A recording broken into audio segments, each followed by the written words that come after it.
One, here we go. Hey, welcome back, everyone. Greg Helbeck here. I have a very special guest today. I have been dying to get this guy on my show because I actually first heard about him from our mutual friend Corey Boatwright's podcast. He interviewed Billy, and man, was it a hell of an interview. So I have today Billy Alvaro from good old Suffolk County. How you doing today, Billy? Greg, what's going on, buddy? Listen, if I break up a little, I'm driving. I'm heading north right now. So Okay. just bear with me. But listen, dude, it's always a pleasure hanging out with you. You are a young stud. You kind of remind me at my age, you of me at my age, man. You're just a young hustler making shit happen. Thanks, brother. Well, really appreciate it, man. So everyone, you guys are going to be in for a real treat today. I mean, this guy, Billy, is doing some big things here. We're going to talk a lot more about Billy's story and mindset. We're going to talk about a little bit of real estate stuff today, but really I want you guys to focus in on Billy's background, Billy's story, his experience, and a lot of mindset stuff. So you guys are going to have a ton of value from today's episode. So, Billy, would you mind just kind of giving the listeners a little bit of a background on you, kind of where you're from, how you kind of got started, and then we'll get into the whole phase one of your career with Global. Yeah, absolutely. So, I mean, born and raised Suffolk County, New York. I've been out here my whole life. I moved to Florida for 6 years, but listen, like most people in this business, I was not an A student in high school. I was more of a C minus, maybe a B. Really didn't apply myself, but I had that like street type smarts. I've always been a hustler. I remember when I was a kid just busting out packs of bubble gum and selling them by the pack, by the piece. I remember when I was like 9, 10 years old buying mats of firecrackers for $4. I would break the mats up and sell each pack for 50 cents. And I was like busting out $20 a mat. So I kind of like this whole brokering thing and this whole like buy low, sell high ever since I was a kid, not knowing what the hell I was doing. I didn't know what the hell I was doing. I just always had the drive to kind of like want to make money. And, I used to walk around with these 2 brown paper bags in my hand when I was a kid. And I used to have my stuff in them. And my mom was like, what are you doing carrying these bags? It was my stuff. And I would buy my stuff with my money. And I'm like, this is my stuff. But yeah, I had an interesting childhood growing up, dude. It was fun growing up. I grew up in a little town called Hotesville, and there was really nothing going on out there except for a deli, the IRS, and I think a fire department. That was it. It was a small town, and I mean, that's it, bro. And then from there, I had a whole story. I know you're going to start picking my brain, getting into it. But I've had a passion for this real estate thing since I was like 13, 14, 15 years old. I was watching those infomercials that night. I can't remember the guy's name. It wasn't Don Lepre. It was one of those other guys with the black hair and the black mustache. And I just remember watching on TV this, no, not Ron LeGrand. There was another dude. He used to always have his shows in Hawaii. And he always had those loud, flowery shirts on. I have his information at my house still. But I remember watching him as a kid. He used to buy properties, no money down. And he was pulling out $7,000 to $10,000 at the closing. And he was basically, once I got bright enough to understand what he was doing, he was basically assuming FHA and VA mortgages with no money down as an investor, no qualification, and he was cashing out at the table $6,000, $7,000, $8,000, $9,000, $10,000. And I was hooked. I thought that was like a TV show. Yeah. I was an infomercial, and I would watch this thing like every freaking night to a point where I'm like, yo, Ma, I want to go see him. I couldn't go on my own because I was only 15. She didn't want me to go because she thought it was a scam. And, little did she know I'd be doing this business years later. But I've had this passion of doing real estate, dude, since I was a kid. Oh, man, that's awesome. So born and raised in Suffolk County, New York, about 3 hours from where I'm originally from, up in Orange County. So very, very cool, very cool. It's kind of funny. You got the real estate bug at a young age. I was the same way, man. I mean, back when I was really young, probably, 5, 10 years old. I mean, I always kind of wanted to get wealthy, but I didn't really know where, how it would happen, where it would happen. And I tried to actually play in the NHL. I tried to pursue a career in hockey, and it didn't work out. So now I'm in the real estate game with you. No way. I didn't know that about you, dude. Really? Yeah, man. I'm actually doing a talk in Investor Fuel. I'm going to share my whole story on that. That was a hell of a journey. Maybe I'll do a podcast episode talking about that too, because I went through the ringer with hockey, man. It's a way longer conversation than what we could have today. And man, I can fill you in next time we meet in person or something. Yeah, most definitely, dude. Oh man, that was interesting. tough time, dude. Seriously. But tough sport, dude. That's a tough sport. My brother used to play. Tell me about it, man. Oh God, it was good stuff. It was great personal growth. So anyhow, so you're born and raised in New York. So Billy, obviously, you went down to Florida and you came back. So I want to spend a lot of time today on kind of your story in the beginning of your career. So we'll just kind of rewind the clock. So when you started your first big business, it was a mortgage company. So just kind of fill in everyone. How did you get started with that? What did you build it up to? And then what, I'll just kind of let you take it from here because we've had this conversation before. Absolutely. So, I mean, you hit on a couple of things. You said it a few times about the mindset. And I can't stress the importance of having a grip on your mind and really implanting in your head, not just positive thoughts, but the fact that you can really do things and believe that you can do them. The challenge I had as a kid is that I had all of these ideas. I wanted to do a lot. And it wasn't that I was a fearful kid where I was shy or timid or I didn't, I had low self-esteem, completely opposite. But I had this little freaking voice in the back of my head that literally was holding me back. It was the little voice that whenever I wanted to try something new, bigger, that little voice would kind of just kind of hold me back. And it really held me back on this real estate thing. I wanted to do real estate bad, like I told you, at 15 years old. And to a point where I would go out 17, 18, 19 years old. I would get business cards made. I would have a mailbox. I think back then it was like mailboxes, etc. I looked like I was in business to do something, but I wouldn't actually pull the plug and make business happen. I would learn, but I wouldn't pull the plug because it was a fear factor in the back of my head. Yeah. It wasn't until I got this book. It was called As a Man Thinketh, and it was a tiny, little, easy read. But the book, it really started shifting something in my head, the way in which I thought, the way in which I realized the stuff that I'm thinking is having an effect on everything that I'm doing.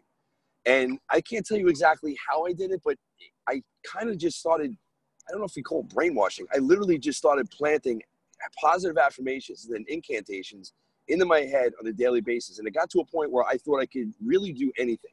And it was at that moment when I was in Florida, when I started doing this whole mind shift of getting into my head, where I met this gentleman at the bar. His name was Kelly. Kelly introduced me to an older man named Robert. And it was a whole story. He said, he wants to bring somebody in, a young protege to train in the mortgage industry. And he's looking for somebody to take under his wing. And again, even though I was getting my head in the right way, that little voice popped up in the back of my head. And it's like, you can't do this. You don't have a college degree. You weren't that good in high school. You don't know anything about mortgages. You don't have a finance degree. So all of these negative, self-defeating, self-limiting beliefs started popping up, even though I was reading and trying to educate myself, because I just had that, listen, I don't know what it was. It was just that self-limiting belief inside my head. But anyway, Kelly forced me to go meet Rob. And bottom line was, it was 8 o'clock in the morning after I worked the shift bartending. Friday at night, I got home like 6 o'clock in the morning. I went to go see Robert. I was impressed by the little presentation he did. I pulled him to the side, asked him how much money he made a year in the mortgage industry.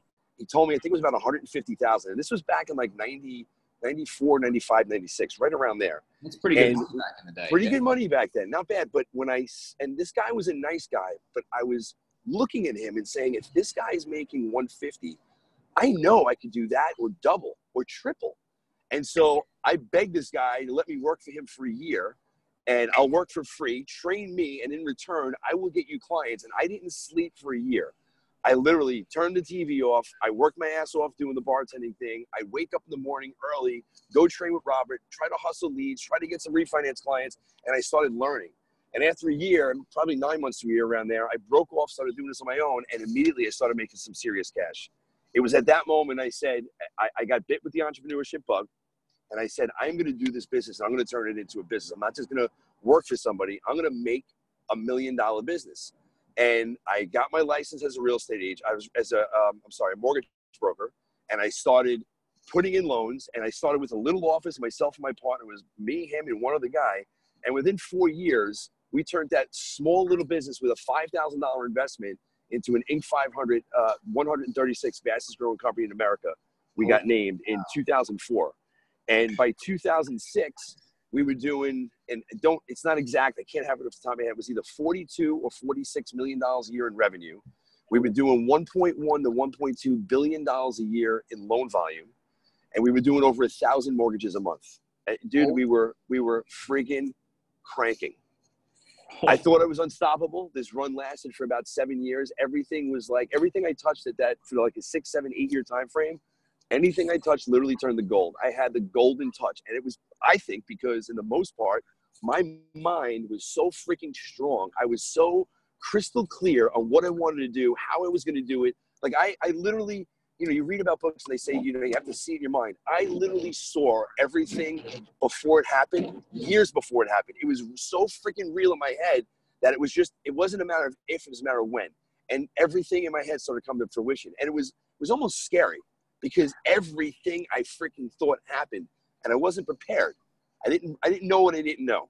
I didn't have my operation as tight as I should have. My sales outgrew my operational platform.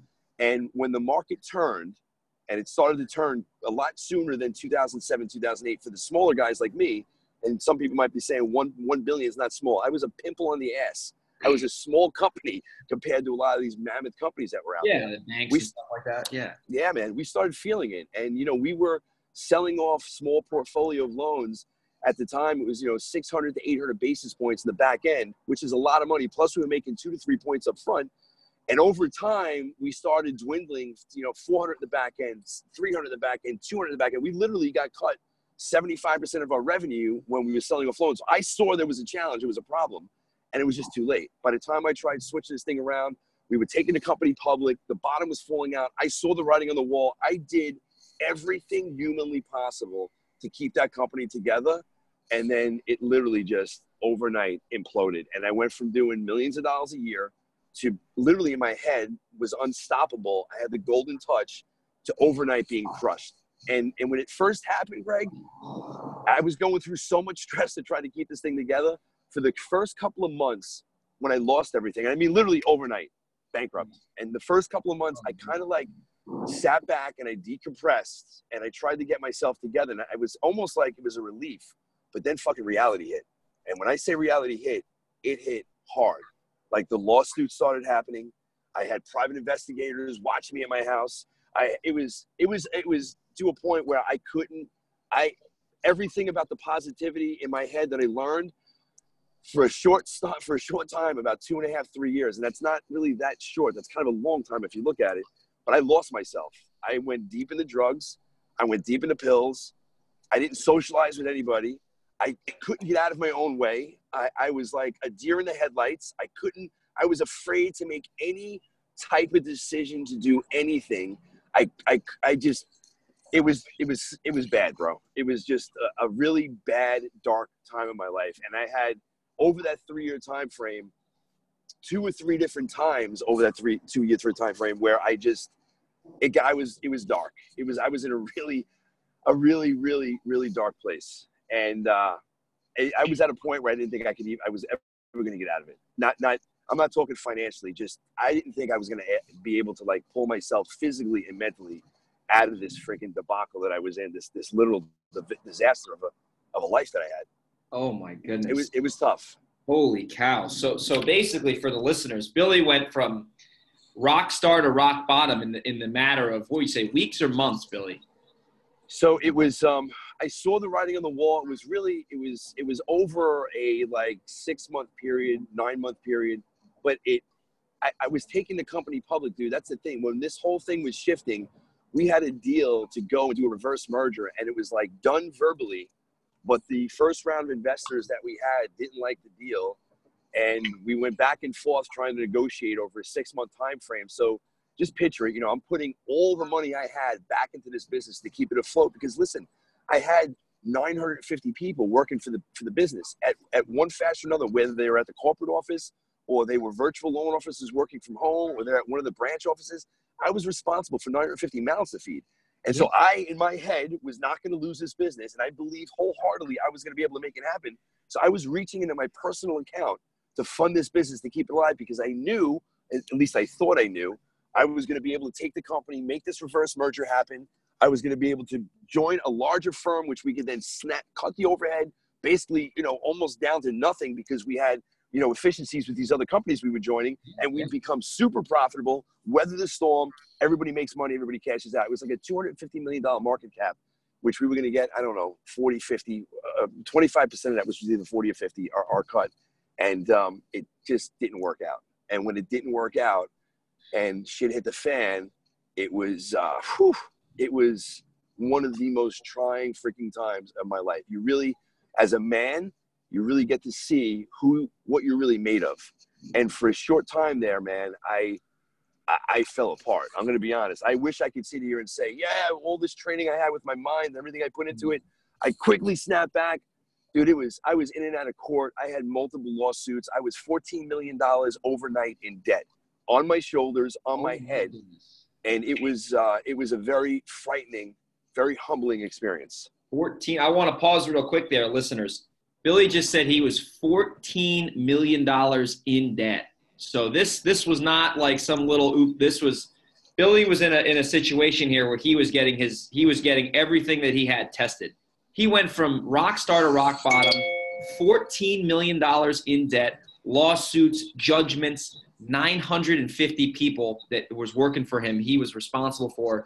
So my goodness, Billy, I really appreciate you sharing with everyone your background and being as transparent as you are right now with this. So you're at the bottom here. Obviously you wiggled your way out of this one. So let's kind of get into the steps on what you did. I know there was a situation where I think it was when we spoke one time.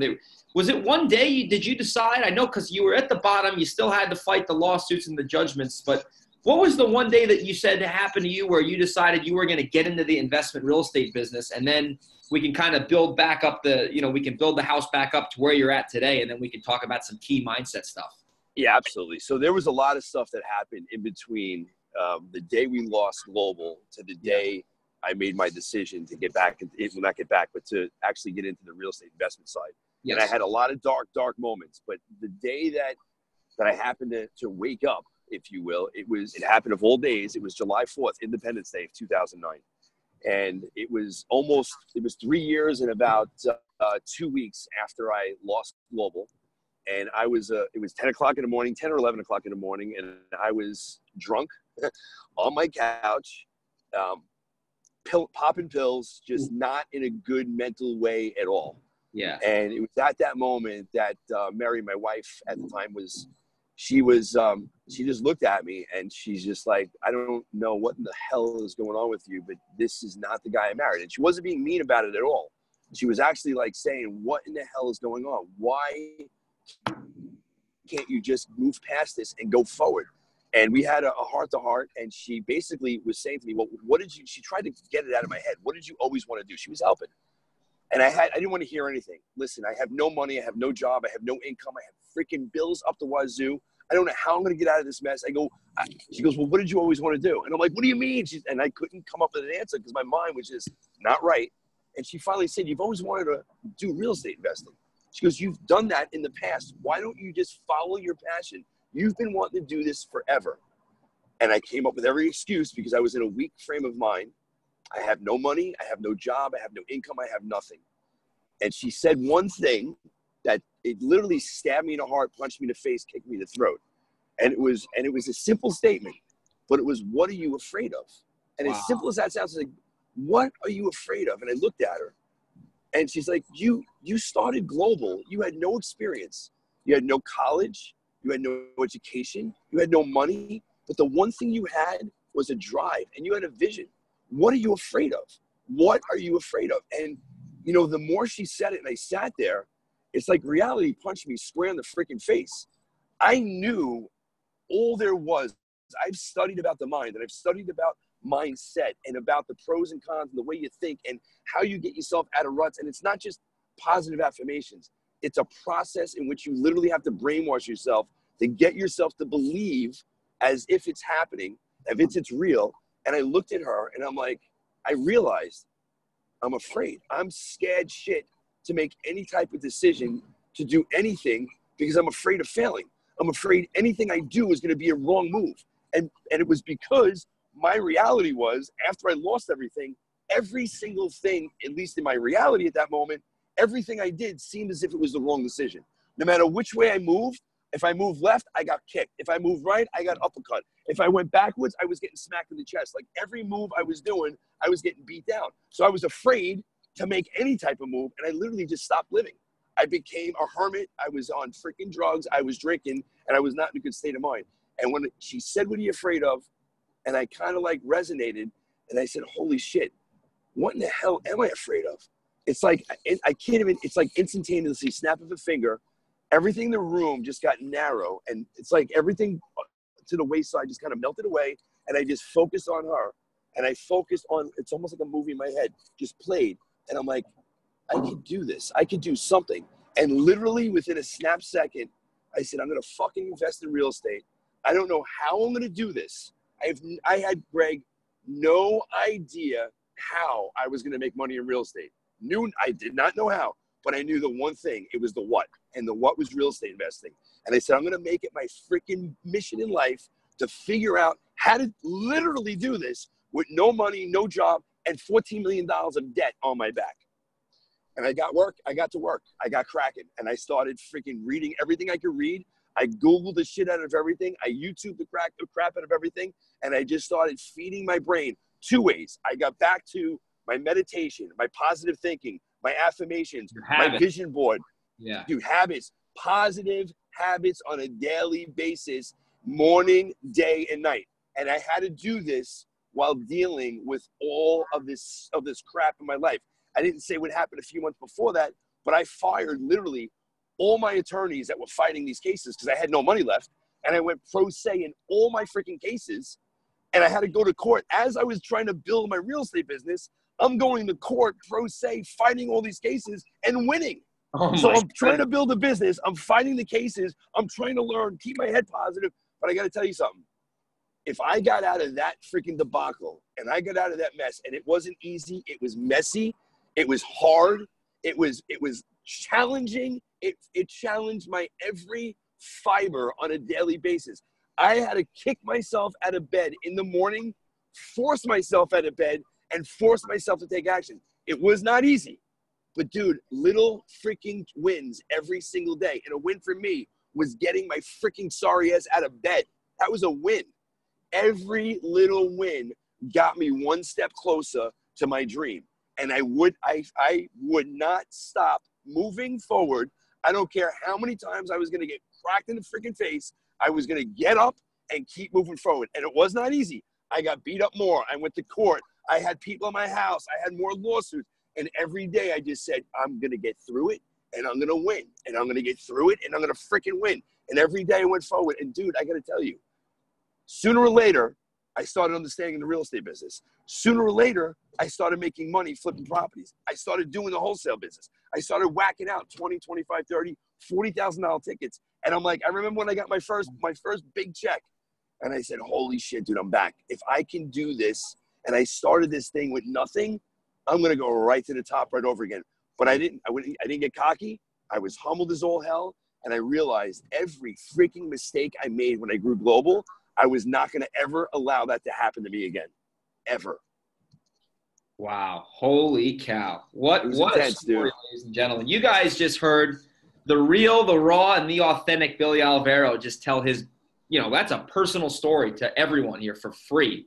So, guys, if you think you're in a jam now, and you very well certain maybe, Billy was also in a jam, and it probably was worse than yours. So, guys, you got to understand how powerful the mindset is. So, Billy, man, that is just so much good information there. Obviously, we could talk all day here. So I'm gonna pivot the show now to where we reiterated on the show a few times how important mindset is. So Billy, we're gonna get into kind of where you're at today with your real estate business. So we're gonna shift more into the real estate side, and then we'll end with some closing words and so some stuff that you got going on now. So Billy, let's tell everyone where you're at now with your real estate company on Long Island. What's the volume like? So guys, and I want to paint the picture here.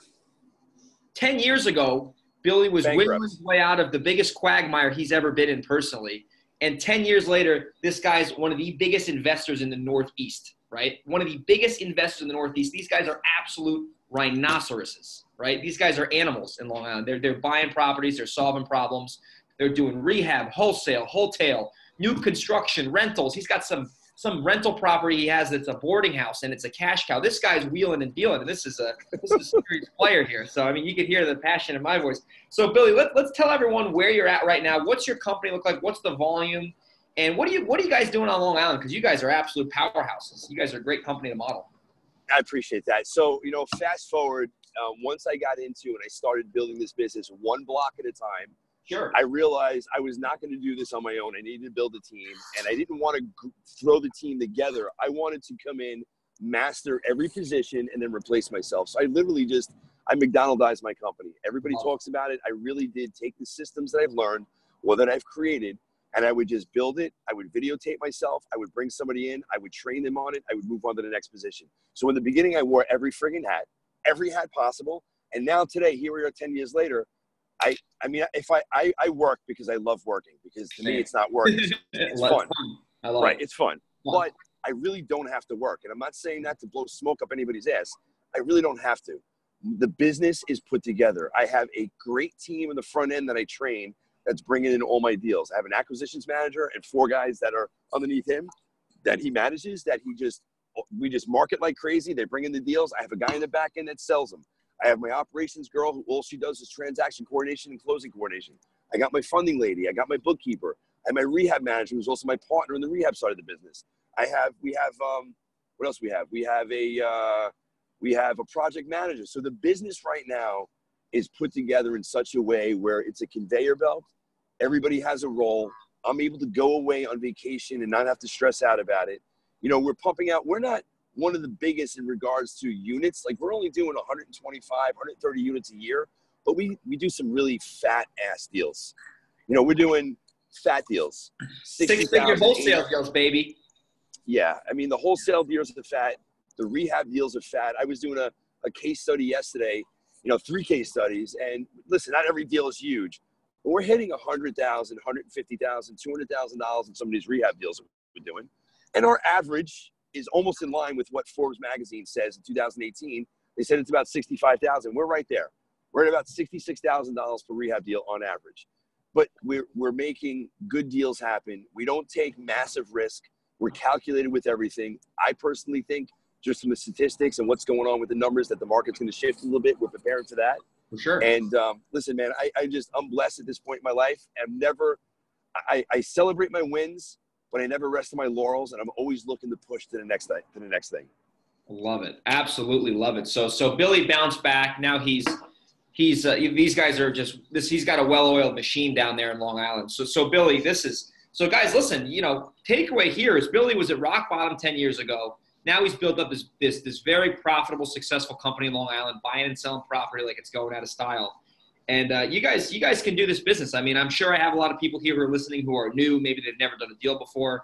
I mean, Greg, who is your base like? Who are you speaking to out there? Who listens to you? Yeah, are they new guys? A lot of younger people. I'd say people that are my age, in their 20s. I have some older people who follow my stuff too, but a lot of younger people. And I really want to kind of gear these interviews to the younger folks because, I'm very, fortunate at my age to be able to kind of, have my own business and do stuff that's a little different than, the usual, I guess, younger crowd. And I just, I didn't let an inspiration, dude. Yeah, you are an inspiration. Like I've spoken to you over the phone quite often, but we never met until California. Yeah. And, I have energy and I'm a positive guy and I could really, people feel my energy and I come across and I can lift them up. You have that special gift, bro. Like you have that gift and I can see it in you. I can see it in your eyes. You're a giver first and foremost, and you're an implementer. You and I had that conversation about 1.5 years, 2 years ago when you picked my brain and you implemented that shit, dude. And you started killing it in that market from one freaking idea that I gave, crushing it. We got deals closing in 2 days. We got 23K in the revenue coming in just from that one strategy. Bananas, bro. But here's what I love about you is that you picked up the phone, you called me, and that right there is a lesson to the young guys listening here. You didn't have fear to reach out and ask for help. You're smart because you go to those who are successful and you're learning what they're doing. But then the other takeaway is you actually go back in your business and you implement it. And the guys and girls who are young, who are listening, look at what Greg is doing. Greg, how old are you? You're 21, 22? 23. You're 23 years old, dude. And I met you 2 years ago over the phone, 1.5 years, 2 years ago when you called me. You have the right mental attitude and you're implementing and you're a beast. Thank you. And the guys out there should really follow your freaking lead, dude, because you're an example. Thanks, man. I really appreciate it, man. Well, listen, you got to learn from the best. I mean, if it wasn't for you and some other guys that I'm friends with, I mean, I'd be definitely still struggling. So guys, you don't have to reinvent the wheel there. So Billy here, let's start to get to the real tail end of the show here. So I always list my favorite part of the show. We're going to talk about your best deal you've ever done, the worst deal you've ever done, and then we're going to talk about some other stuff you got going on. that you started up this year, and then we'll find the best ways to get in touch with you. So, Billy, what was the best deal you've ever done? Let's unpack it and let the listeners in on sometimes what can happen when you market and you're consistent. All right, so here I'm actually going to give you a deal that is one of my best deals because it pays me dividends every single month. And it was a deal that came off of a broker, by the way. This was not a marketing deal. This was a referral. And this guy, a friend of mine, called me up 2 years prior to me actually buying this deal. And he said, listen, I have something you might be interested in. It's in a great area. It's in a decent area, good rental area. Okay. It's a rooming house, 24 units, and it has a 6-unit next door. Okay. The thing is it's on the market for $800,000. You could probably get it for $750,000. It's a cash cow. I think it was putting out about $18,000 to $20,000 a month. Holy. So I went over there, I took a look, but there was issues. There was multiple issues. There were squatters in the property. There was violations on the property. So I went out there. I didn't go in because of the squatters. Drove by, walked around, and I said, man, this thing needs like $250,000, $300,000 worth of work. Yeah. So I went back to the broker, called him up, excuse me, and I said, listen, I'll give you $400,000, but that's the max. I can't go $1 over. He laughed. He goes, I already have somebody for $7,000. I was trying to squeeze you for $750,000. So I'm just going to go with the guy for $7,000 and try to see if I get him up and lock it down. I go, good luck. If it falls out, give me a call. Fast forward, dude. 2 years later, year and like 10 months later, I'm at a meeting. My phone starts texting. I start getting a text. It's Mike. I put him the voicemail. I'm sorry. He texts me. I'm sorry. He calls me. I put him the voicemail. Calls me again. I put him the voicemail. Then I get a text, 911. He's like, asshole, pick up the phone. If you don't, I'm going to go to the next guy. I got the deal of the century. So I'm like, I better stop what I'm doing here and call him. So I call him up. He's like, do you remember the deal from 2 years ago, the $750,000? I go, yeah. I go, I thought you sold it. He goes, well, I did. It was in contract for 1 year and 9 months, and they were fighting back and forth, lawsuits. The buyer selling the buyer suing the seller suing the buyer. He didn't want to take with the violations or the tenants. So it was a lawsuit, major problem, major pain, by the way. This is what you guys teach. Major pain. Correct. So he goes, I think I can make this deal happen, and I can get you this property for $400,000. I'm like, brother, when can we meet? He goes, how about Friday? This was a Tuesday. I go, fuck Friday. How about now? Call him up and get me into his office. So right there's a lesson. Don't let an opportunity slip by you at all. Yeah. Act on it immediately. I acted. Got to the guy's office. Now, let me just have you guys understand what I was dealing with. This was not an ignorant man that I was about to meet. And I was going in cold. So I had to really get into this guy's mindset and understand what made him tick. I had to get him now to know me, like me, and trust me, because we had absolutely no relationship at all over the phone. Never spoke to this man, never met this man, didn't know what he was about, didn't know what he liked. So I had a lot of learning to do quickly when I went to his office. And by the way, this was a smart guy with his MBA, and he was a CEO of a very large business out here in Long Island. So not a dumb individual, not somebody that could be easily taken advantage of. It's not somebody who's ever going to allow himself to be taken advantage of. Yeah, and that's key too. That's key too, because in this business, you don't look to take advantage of somebody. You just look to solve problems. That's it. So I went in 2.5 hours into speaking with him. I spoke nothing about him about offering to buy the property. All I did was speak to him about him, his life. He came from India. What did he do? How did he do it? How would he become this multimillionaire? I got him to know me, like me, trust me, to a point where this guy wanted to have me over for turkey dinner. Like, we were friends. He discussed all the issues with the property, told me about the tenants or the non-paying tenants, the violations, the town now wanting to condemn it. He just wanted it done. 1.5 years of lawsuits. He's like telling me all his problems, but I saw in his face as we were walking, I saw there was another problem. I heard it in his voice. I picked up on it. I peeled back the onion, and I got him to tell me what the real underlying problem was. And it wasn't the house. That was a problem, but nowhere near the problem he was really facing. He was facing major issues with the IRS.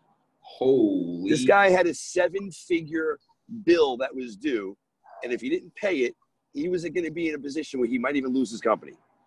Pain. A lot of pain. Cursing out the IRS, by the way. Did not like them at all. Was not a friend. Was a foe.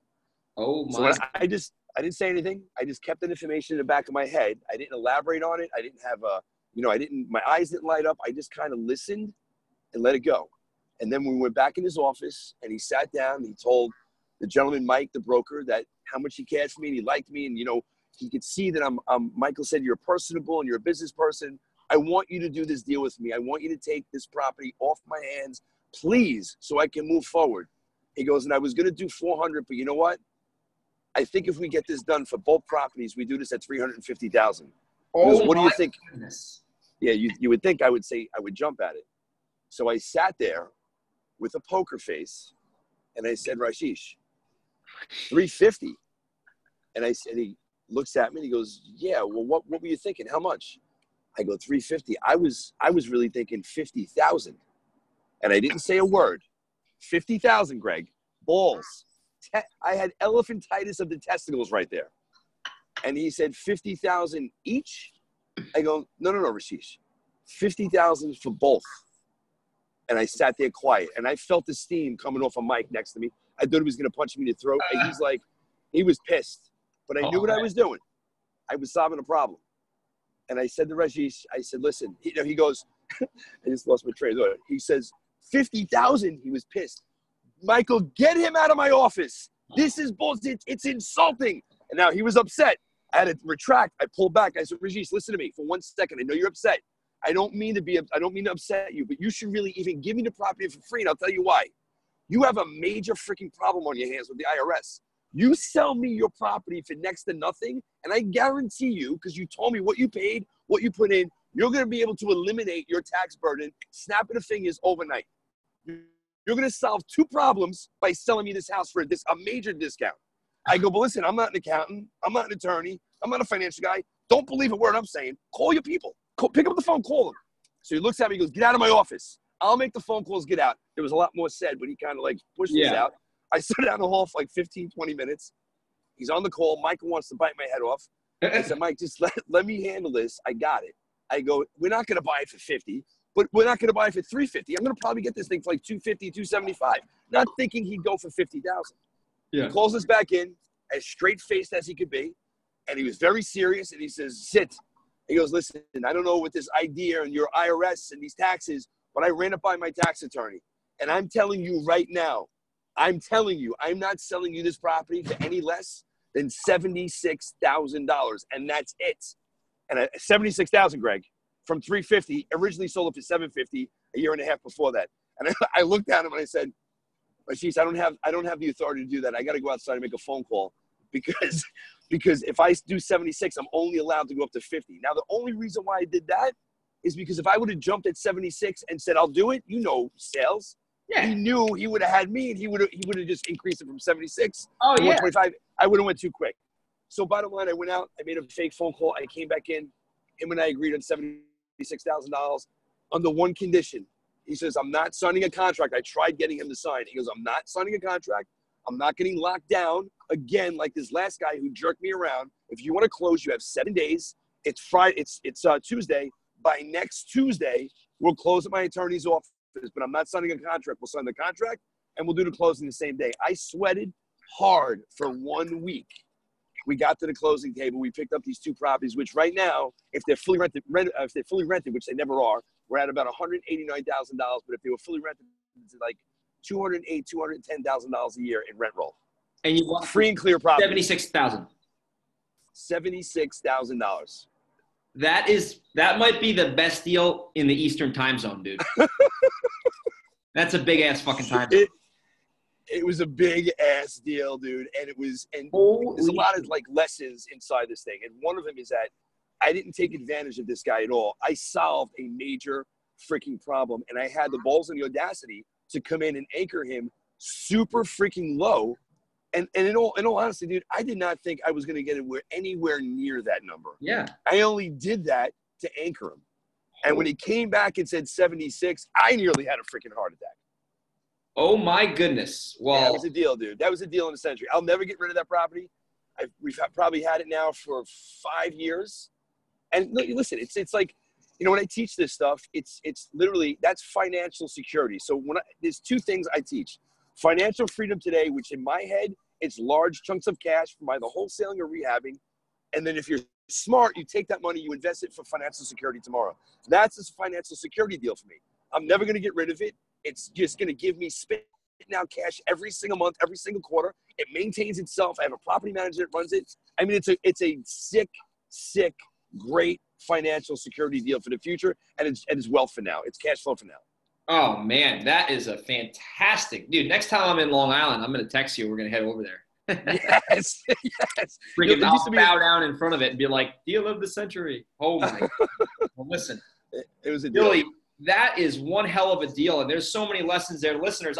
I want to recommend everyone listen to this. You guys got to listen to this episode more than once. The depth here is the gold is in the depth. So I want you guys, your homework is to re-listen to this episode again and study this thing until it becomes part of your mind, because Billy is just absolutely bringing the thunder. So two more things here, then we're gonna have we'll wrap it up. Billy, let's just hit real quick on one of the worst properties you've ever done and just a few key mistakes so people can avoid it, and then we'll talk about some other things you got going on, and we'll wrap it up here. So just name I call it a turkey.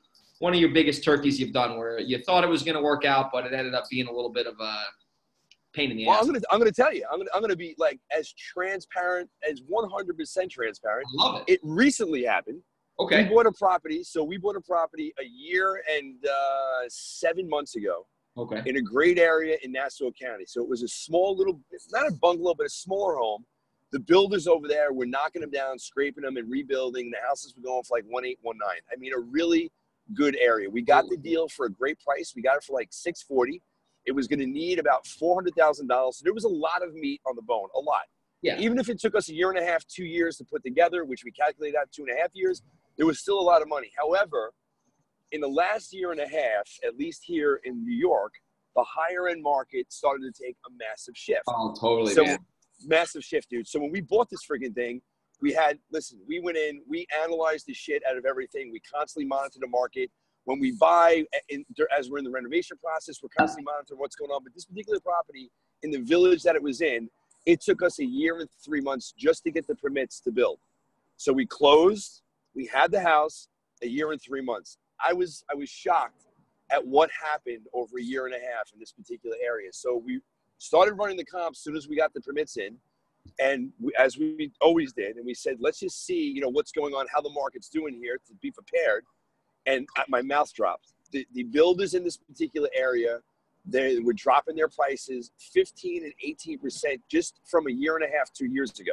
Wow. Time on market went from 6 months to a year and 4 or 5 months. The inventory almost tripled. And I don't know why.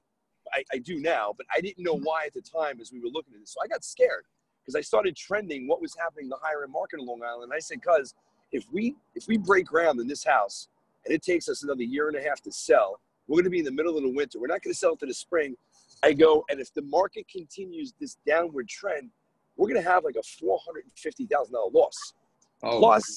Plus we're going to have all the time of you managing this project, plus all the money we're going to have to lay out that we're not going to see for another year and a half to 2 years. I go, it's going to screw up the whole operation. So it was very painful. We went through this exercise. We contacted the best of the best realtors in the area. We contacted the builders, and all the data told us that if we don't sell now, we're going to have a massive loss down the road. But guess what? We sold, and we took a massive loss today. We had, and I don't have all the numbers in because we just literally sold it. I think it's going to be about $140,000 loss, maybe even $150,000. Wow. That's a major effing loss, dude. And I know what I'm doing. I have the market down pat. Here's what happened. The market shifts. And so I want to tell this to everybody who's listening. If you're in the fix and flip market and you're looking at the numbers and you're looking at the trend lines and you're seeing that things are starting to shift, you don't want to get into big projects. You don't want to add second stories. You don't want to add square footage to the first floor. You want to get into deals that you can get in, get out, and get paid. And if you're not wholesaling and you're renovating, that means smaller deals. You want to go with the bread and butter is the 350, 400, depending on where your market's at. You don't want to go on the higher end shit. So listen, I made a big hit 5 years ago with this killer deal, $200,000 a year cash flow if it's 100% rented, and I just took $140,000, $150,000 loss. Is it going to kill me? No. Was there a lot to learn? Absolutely. But the thing is, I don't care where you're at in this industry, how many years of experience you have. There is risk, and there's always a freaking possibility you're going to lose on a deal. And this particular one, we lost. And I hate that. I hate where I'm even talking about it, but I'm being real, dude. Yeah. Well, listen, I don't love that deal, but I mean, I like how you're sharing this because, guys, listen, this is not all sunshine and rainbows. This is a magnificent business. It's been very good to Billy and I, but you got to know what you're doing, number one, and you got to understand you're going to have some. I always say it's like I'm a base hit player. If I hit enough base hits, eventually I'm going to hit a triple, a double, a home run. Sometimes you're going to strike out, but obviously, you're going to chalk this one up as a learning lesson, and it could have been worse, right? You always got to say, hey, listen, might have lost 140, but if we, decided to hold on to this thing, we could have lost 240, 344, 45, 40. Absolutely. And not to mention all the money we tie up, and not to mention all the time we've taken. Exactly. Absolutely. So we could have cut our losses today. We moved on, and there is a lot of lessons in that story. That's it. Well, listen, that's a great lesson to share. So guys, we have been, Billy and I feel like we're like face to face in the conference room in my office right now. He's actually over on the East Coast. I'm out in San Diego. Billy, so besides your real estate investing business, I know you started something new up now. So, let's kind of talk real quick on what you just kind of started up for some folks who want to learn more about, hey, maybe working with you, getting more into your world and some other stuff that you're providing besides fantastic houses out in Long Island. Yeah. So, as I said earlier, I'm kind of at a position now where the company is running itself. I have really good team members that are helping me grow it, and they're all running it for me. And so my brain never stops working. So I'm like, what am I going to do next? Yeah. And in the beginning of the year, it was actually towards the end of last year, 18, it was November, December, I started really doing a lot of soul searching, and I want to give. I want to be able to start giving back and teaching. And I don't want to be one of these guru guys. I don't want to even put myself in the class. I really just want to give back. And so I'm just testing it right now. I don't even know if it's going to work. I started doing some seminars. I'm having my first event in March, and I'm not here to try to sell anybody into it. If they want to find out about it, I'm only doing it for people who live in New York. I'm not taking anybody in from out of state. I'm keeping this thing local because I want to teach people the New Jersey and New York market, because I know this market like the back of my hand. I know the ins and the outs. I know the pros and the cons. And I know one thing: New York and New Jersey do deals differently than any other freaking state. And you know that because you lived up in New York. It is different here, bro. It's a lot harder in these states to flip. It totally is, with attorneys, and it's a lot more. There's more moving parts, and you need to really have your systems down even better, because I live in California now. I'm still buying properties every month in New York, and I'm also, because of the complexity up in New York and New Jersey, and I still do deals up there, I'm in another market too, just to slow down, to kind of buffer the longer sales cycles. So guys, if you're in the tri-state area and you want to learn from someone who knows what they're doing, my goodness, get a hold of Billy if you feel like it's a fit. Because if you're trying to get started in this business, especially when I talk to new investors, you probably see this too, Billy. I tell them, and I'm like, in New York and New Jersey, sure, it's the same thing, but you got to make sure you know what you're doing, because there's a little bit more complexity with the attorneys and the way that stuff has to get done. And you really, there's a lot more. It's a lot more complex, man. A lot of these wholesalers that are out there, and there's a lot of good guys that train in the wholesale field that I'm friends with. Oh, yeah. They're all good guys, man. I'm like, yo, these guys are killing it. But the challenge is they're even calling me like, yo, could you do me a favor? I got these 3 guys that are in the New York market, and it's just they're having a hard time. And they're having a hard time because it's so much different. You can't just close without an attorney. No. You need an attorney in these states. And the attorneys make things so freaking hard to get done. Like, they're deal killers, man. Look at me. I'm like shaking. I'm like, dude, we had a freaking man, quick story for everyone. I had a freaking debacle go down in Yonkers, not too far from where you were yesterday. Had a deal assigned. It was a little base hit deal to actually Larry and Frank. And we had to give the seller a little bit of a haircut, but his freaking attorney was yapping about the assignment, and the whole deal blew up because of the attorney. And I just almost lost my mind. But anyway. Did the deal die, though? The deal's done. It's freaking gone with the wind, man. It's like a fart in the air. But that sucks. It's part of the game. It is what it is. But, guys. But it's the attorney. It's the attorney who screwed it up. Oh, man, I wanted to go over there with a freaking Billy Club. Anyway, but yeah, guys, if you're in the tri-state area, you want to learn from someone who knows what they're doing. I mean, I couldn't endorse Billy enough. He's a great guy. And so, Billy, what's that website called if they want to learn more about what you got going on? Yeah, if they want to go on, they can go to flipmasters.com, FLIPmasters.com. And what I'm doing is I'm having an event in March. It's a 3-day event. I'm not doing no $2,000, $3,000, $4,000. I'm really just giving it away. $297. They go online. They can register. It's going to be real shit that they're going to learn, that they're going to be able to apply, and they're going to understand how to really get deals done in New York and New Jersey, how to navigate through all the red tape and all the BS. And of course, we're going to go over wholesaling and renovating, and if they want to build up their rental portfolio, how Yeah. to market, but the key thing is really how to get deals done in New York from a guy who's been doing it for the last 10 years. Absolutely. And, all the tricks of the trade. And the thing that I think that I bring to the table is the fact that I owned a mortgage company and the fact that I own a national, not just a national bank, but a national title company. Navigating the title issues in New York and New Jersey is extremely difficult. And if you have a way to navigate through and to cut through the red tape on the title issues, again, you're going to make more money. Because in New York, it's a problem. It's a major problem, man, and especially with, like you said, the properties that you and I like to go after, some of those ones that are not occupied. Very hairy. They're very hairy. We actually just did one, a 2-week, we closed on it for 35 grand. It's worth like 200, but it had hair on it. And I said, hey, we're going to work this thing. We're going to go through this with a fine tooth comb, because if I put the work in and to get this thing to the finish line, big money, and we're going to make 80 to 90 grand on that property. So, I mean, man, I love it. But it's real. It's you got to know what you're doing, but trust me, guys, it's the juice is worth the squeeze, as they say. And Billy, I think you can agree with me there. Yeah, there's no doubt. And if you understand how to navigate the red tape, especially on the title side, and you can cut through all that BS, dude, there is big money in hairy deals. Big money. Yeah, absolutely. Big money. So, guys, we're going to wrap the show up here. I got someone walking into my conference room. So, Billy, man, you were absolutely fantastic today. If you guys want to learn more about what Billy's got going on, you got to go to flipmasters.com. I'm looking at these people like, get out of my conference room, damn it. I'm still doing this podcast. Billy, thank you so much for your time, and hope you have a great day, my friend. You as well, brother. Take care. Have a great one. Bye-bye.